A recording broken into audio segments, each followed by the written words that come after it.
बिस्मिल्लाहिर्रहमानिर्रहीम। अस्सलामु अलैकुम वरहमतुल्लाहि वबरकातुहू।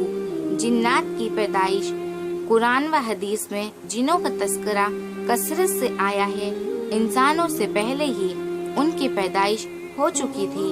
अल्लाह ताला ने उनको आग से पैदा फरमाया। एक तावील ज़माने तक वो ज़मीन में आबाद रहे। फिर उन्होंने फसाद मचाना और खून बहाना शुरू कर दिया तो अल्लाह ताला ने फरिश्तों के जरिए उन्हें समंदर के जंजीरों और दूर दराज पहाड़ों की तरफ भगा दिया। इब्लीस भी जिन्नात में से था, लेकिन कसरत इबादत की वजह से फरिश्तों का सरदार बना दिया गया था।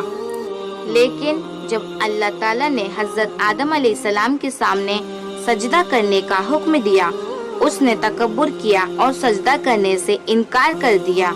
चुनांचे अल्लाह ताला ने धुतकार कर उसको दुनिया में भेज दिया और उससे तमाम नेमतें छीन ली। इस तरह तकब्बुर ने उसे हमेशा के लिए जलील व रुस्वा कर दिया। हजूर सल्लल्लाहु अलैहि वसल्लम इस दुनिया में इंसानों व जिन्नात दोनों की हिदायत व रहनुमाई के लिए भेजे गए थे।